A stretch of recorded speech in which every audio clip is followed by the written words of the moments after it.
I'm Brian. By the way, I was prior military, land and water survival instructor. My last tour in the Navy, got out, went offshore for probably about 15 years. Was a roughneck, derrick hand on a dual activity drill ship for. I worked jackups for Diamond. Went to Transocean, worked on the Enterprise. We were responded to the Horizon. Moved on to the maintenance side of it. And went to another company and came home. And then after the oil field went down, I came home, started working with and running equipment for a local company, putting in fiber optics for CenturyLink, doing installs for them, running long runs. And now I locate utilities, fiber optics. I cover about 350 square mile area here. I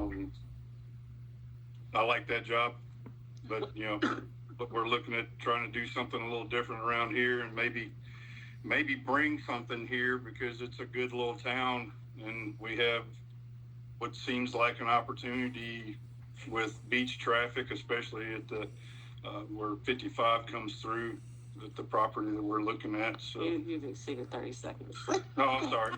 No worries. Bless you, I Ron. do exceed 30 seconds. My bad. No, Brian, don't worry about it. It's good. It's good to get the color. It's good to get the background for sure. I'm gonna hit it with a hammer guy. I'm gonna just put it that way. Keep it There you go. Nice. Hey, Brian, what did you do in the Navy? I was a parachute rigger, aircrew survival equipment. Worked with P3 Orion aircraft for the first my first tour that squadron decommissioned. Went on, and I got some friends that I worked with and teams and stuff, and then went to land and water survival unit in Pensacola. Was an instructor there. I got injured doing a parasail jump demo that we were doing high wind day, and the Mother Nature was a little stronger than I was that day, so I got my back tore up pretty good, but recouped and got out and became a civilian. Somewhat. I still stay in touch with a lot of my old shipmates and guys that I served with. So I dealt with a multi-branch unit down there for several years and made friends in Marines and Army, Air Force, some of the Air Force guys. We picked at them mostly, but it was a good time. Enjoyed it. Thank you for your service. Yeah, man. Thank you for your support. Well. So is with kind of specifically talking about this. What made you guys think about, kind of making a change like this and possibly partnering up with us? We ate at one. Oh, cool. Okay. Nice. Done. Yeah. Well, it was over. We call ourselves somewhat of a foodies. We have friends of ours that they travel around. Of course, we've traveled around a good bit, and I'll have to say that we went in there. I've been to a lot of barbecue places. A lot. It was good. It was the food, the way it was lined up, and everything. The way it worked, the process, it was efficient and pretty simple to run from what I could see as far as just straightforward with the customers. If you're hungry, you're not gonna have to sit and wait an hour. And the guys that were running that place, they all seemed pretty tickled that they were doing what they were doing. So just that atmosphere too kind of helps in any job, really, if you're happy doing what you're doing.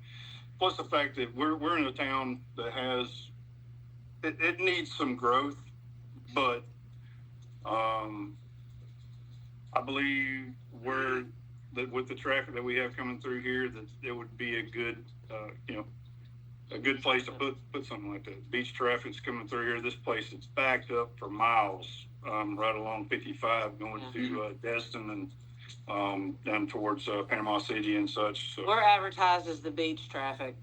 Nice. And if we can slow people, that's what we try to tell people. If you can slow somebody down long enough, one to eat or two to get gas in a town, they can stop and see, and it'll help the town grow. And I think it'd be good. Well, look, I'm one of those people. 30A is my place, and we love to go to Yep. Seacrest, right in there next to Rosemary Beach, and so I think that's God's country there. Yes, Oh, yeah. well, Mexico Beach was one Mexico of our Beach is our favorites. favorite. Yeah. It's grown a lot though, but we used to go back when the kids were little, and that was the what they say is the old what Panama City used to be like. Well, it's Way back. unindustrial. Yeah. So basically, they're not bringing in the businesses and stuff in there. But it is now. I mean, It is now, there's yeah. people moving in there. And too many people have discovered it now, so it's starting Oh, to yeah. grow a lot more. But Oh, it's Yeah, going that to keep happens. growing like crazy. That traffic, they just get bumper to bumper down there now. It's insane. like that here. I mean, where I work at, my store is literally sitting on the 29, the main road that goes to Florida. So it is bumper to bumper, wreck after wreck. It's constantly something. Mm. So we Lots- know when holidays are here. Oh, yeah. Well, anytime from spring, pretty much until spring break times, all the way through almost. Well, I mean, even during the holidays, it backs up. People are moving through here constantly, going to visit or to spend time on the beach or Yeah. what have you, vacation. And like I said, they actually had to rebuild where the intersection was where 55 ran into 84 because So much traffic. at one time it was just a straight T. So now they've had to make a little bypass area because people would back up. They'd have to drive half a mile around. It's wild, but I mean, there's a lot of traffic coming through here, and I think it would be a good, a visible place for something like that to take off. Yeah, for sure. So, well, look, I appreciate. I'm glad to get to know y'all, and I appreciate Yes. your interest in possibly like doing something together here. So we're Dickey's strong because we got great owner operators. We got a great family of owner operators. We got across the country just really good folks, and even internationally too. People always talk about differences in different areas, and what I see is kind of the same.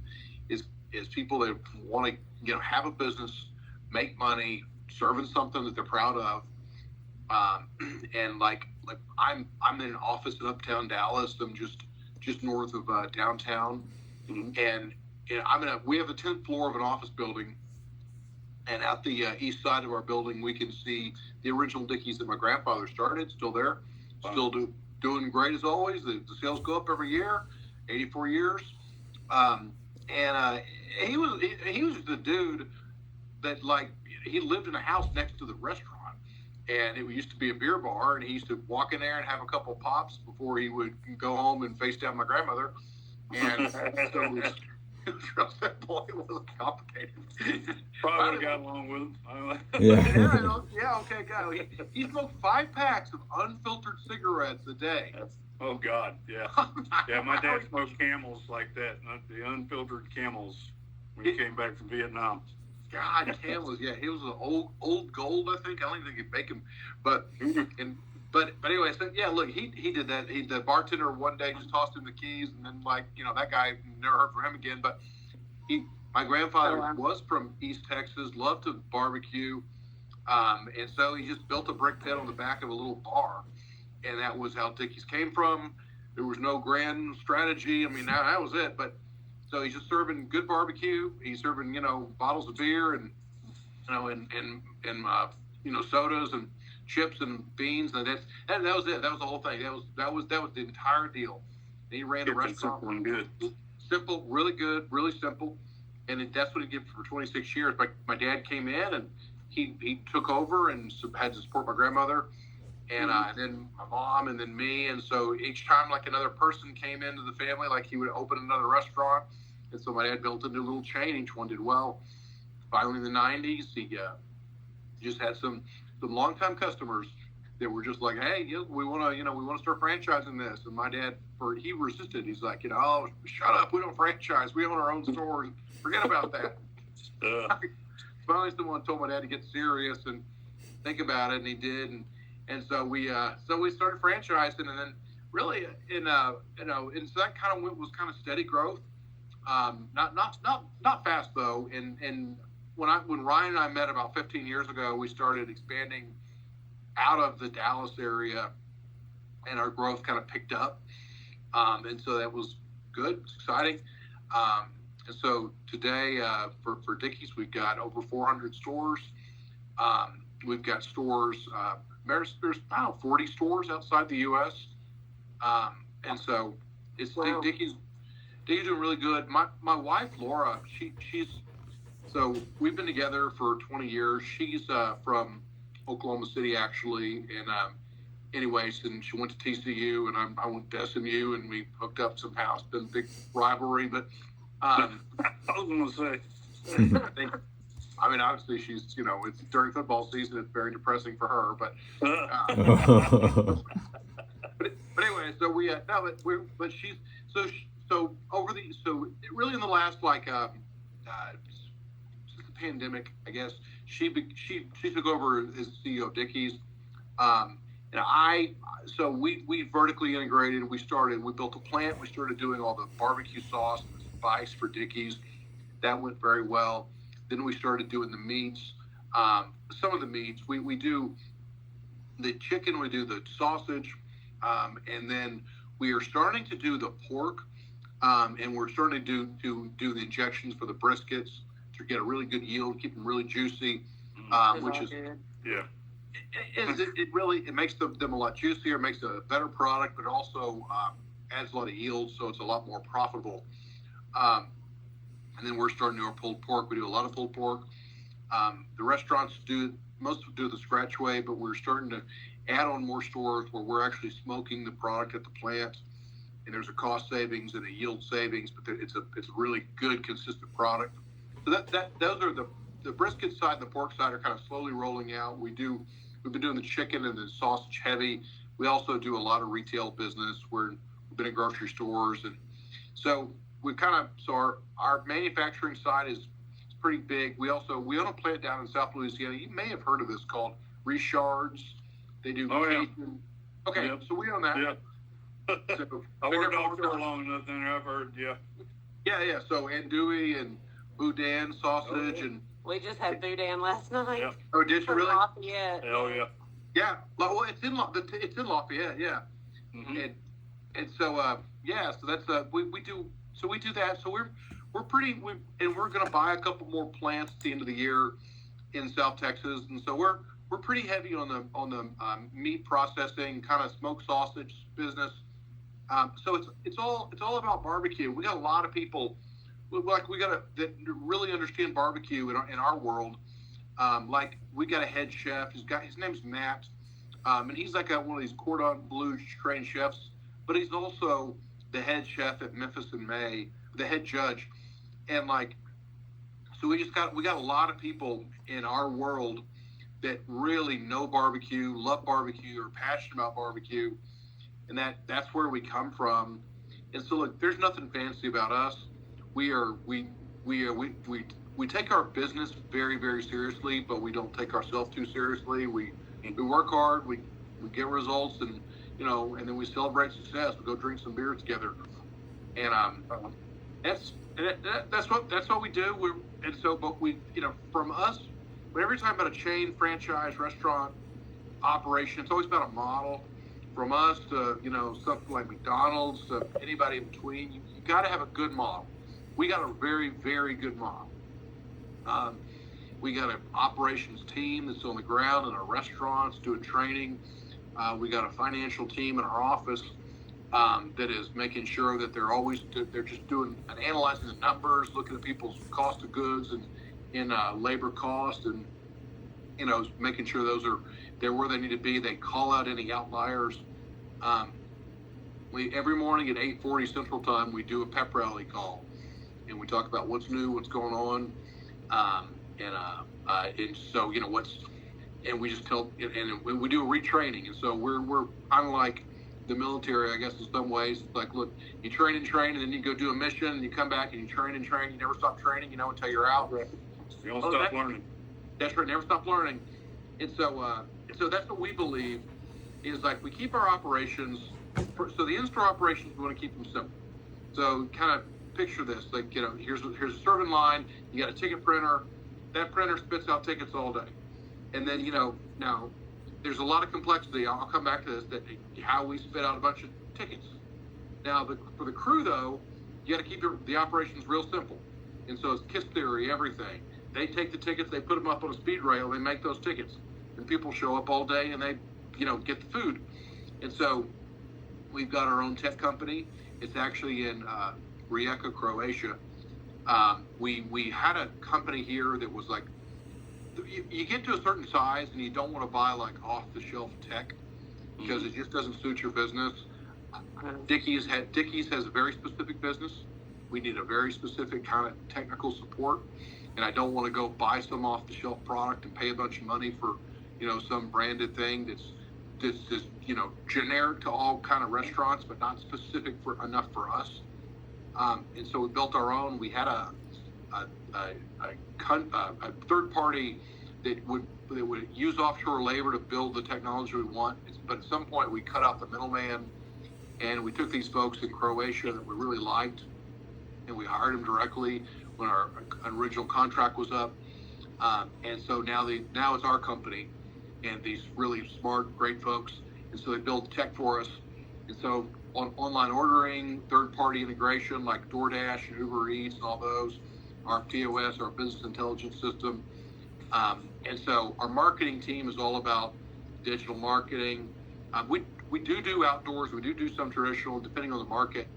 But we tie it all in because for Dickies, so when I was young and my dad was building the stores, we built stores that were like the size of Golden Corrals, and they were like just huge.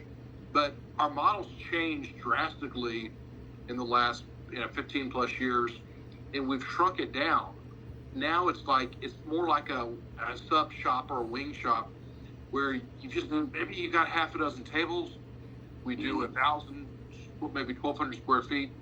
We don't need a big dining room. Our kitchen, our sides come in, you buy them all from a company.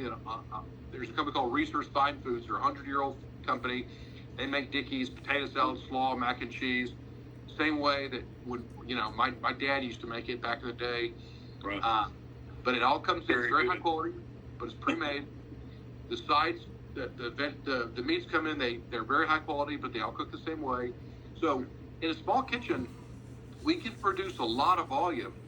So what we focus on, what makes us different, is we do heavy carry out, takeout, catering, bulk sales, holidays. We just do so much of that kind of business.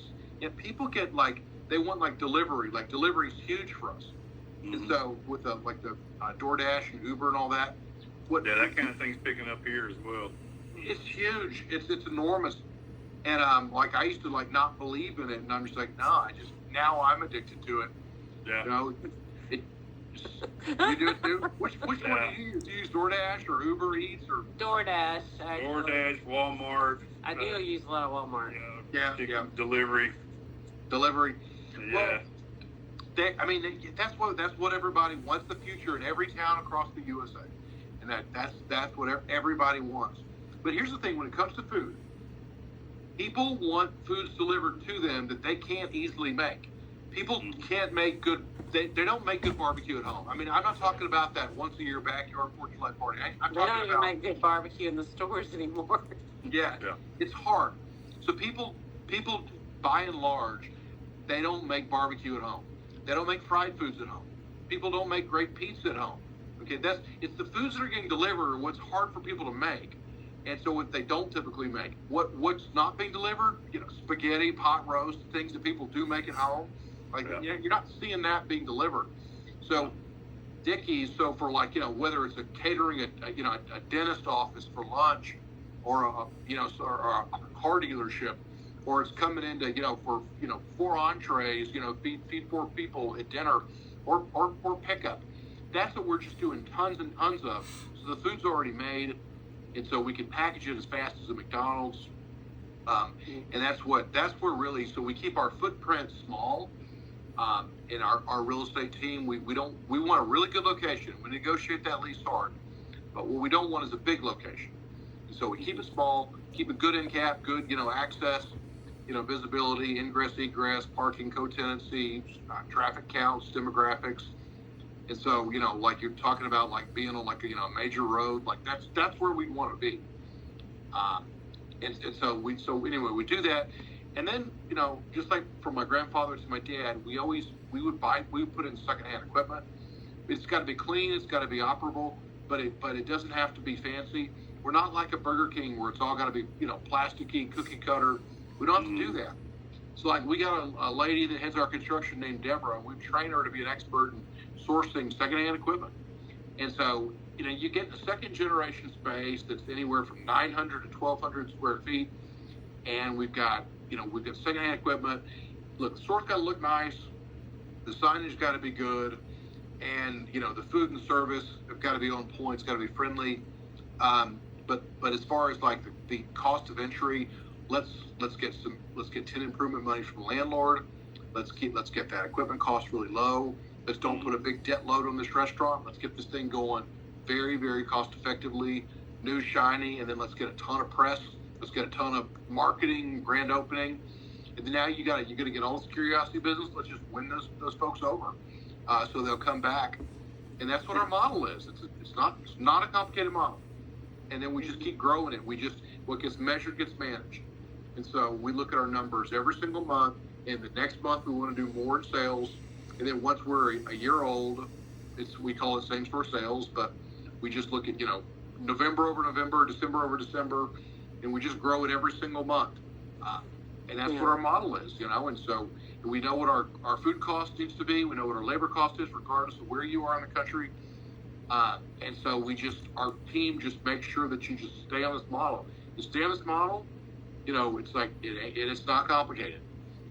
So we keep our restaurant real simple, and that's how folks. Most people come in our system and they want to expand, but we have a saying, nail it then scale it. And so we want to get the first restaurant right. Look, some people want to have one store and that's their baby, and that's awesome. Some people want to build an empire and have dozens. That's awesome too. But if you're going to build an empire, let's just each store one by one. Let's make sure that it's profitable and the reputation there in the trade area is good. And then but people learn how to do that. And so, I'm the owner operator, and that's the term we use. We don't really use the term franchisee.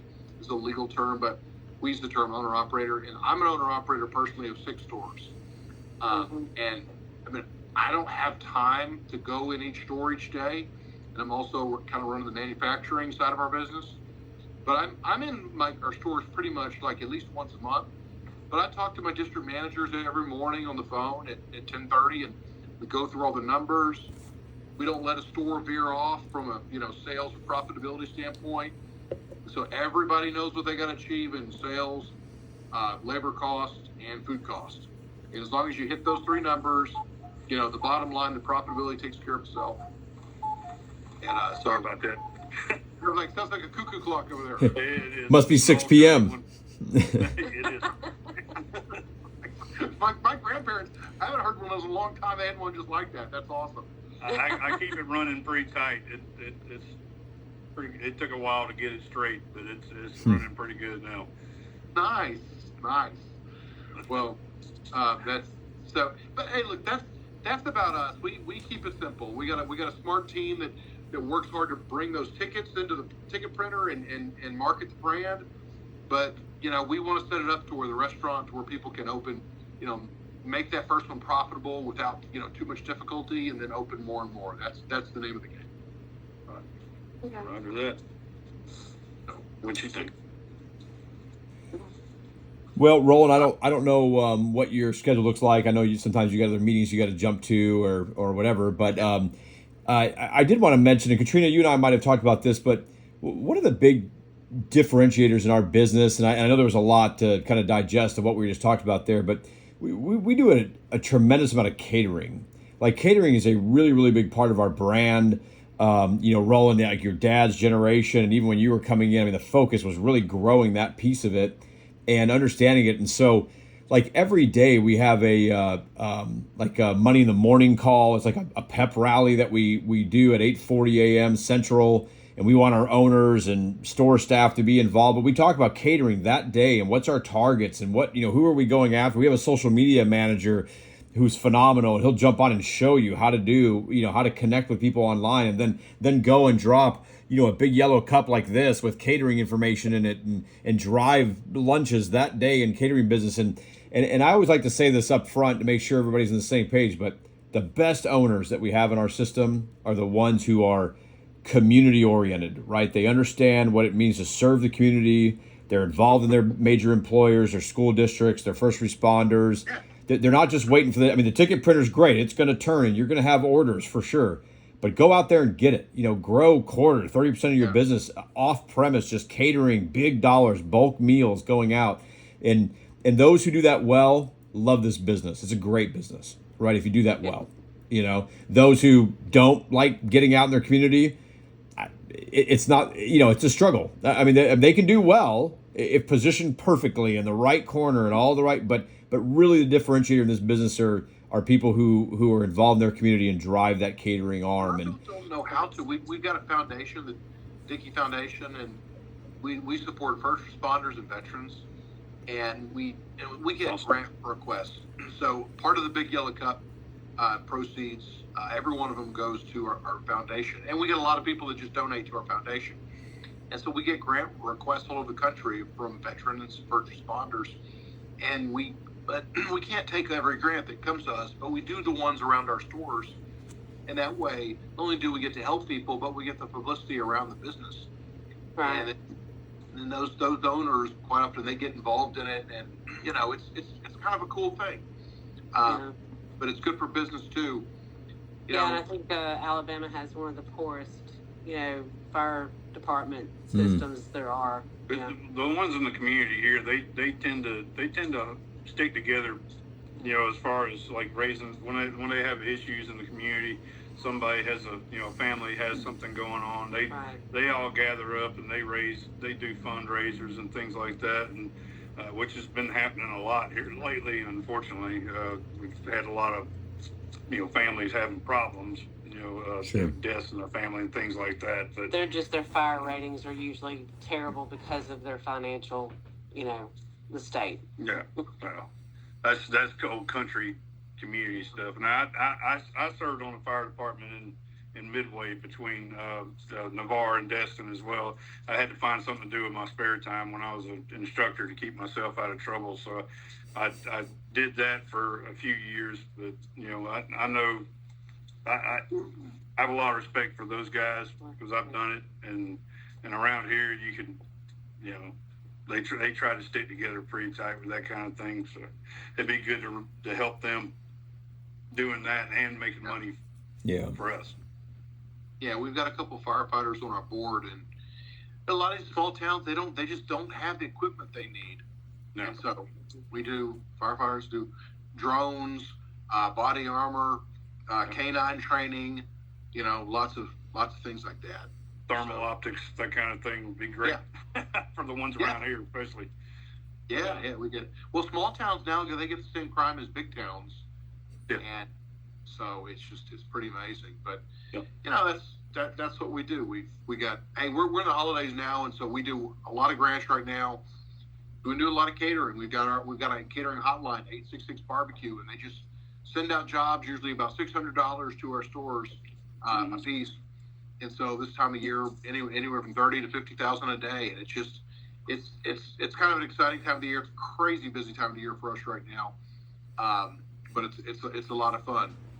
But so anyway, so we're simple, but we're very energetic folks, and we want to do good for our communities, and we just want to have some fun, and we want to make money doing it. And so that's pretty much it for us. So. But I got a big question. So who's running things there? Who's really running things? Is it one of the Frenchies or is it the pug? It's the pug acts like she does, but I think it's the fat-headed little Frenchie here that has the doe eyes that sits on your lap and stares at you in the face until you here goes. Whatever she wants you to do. And she's a sad monkey, man. She just there. Yeah, that's her. That's Shelby. She's got the doe eyes. Yeah, she's probably the boss. She is beautiful. Thank you. Don't tell her; she'll get a big head and think she really Okay. thinks she wants the place. Get Lilo. Come here, Lilo. Come here. Thank you.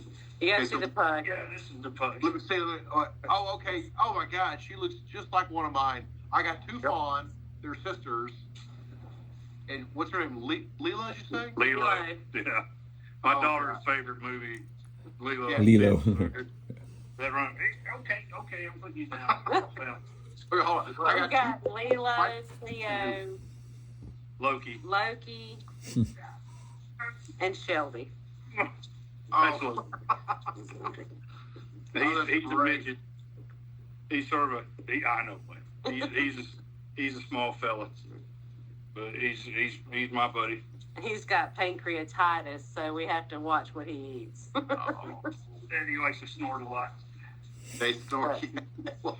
Oh, And I got there's Kilo. my two pugs are sisters, and they look alike, and they love each other. And then I got this Chihuahua that my wife got from the Oh, SPCA to rescue. Then we found out after we got it that the dog had been taken back to the SPA 3 times before we got it.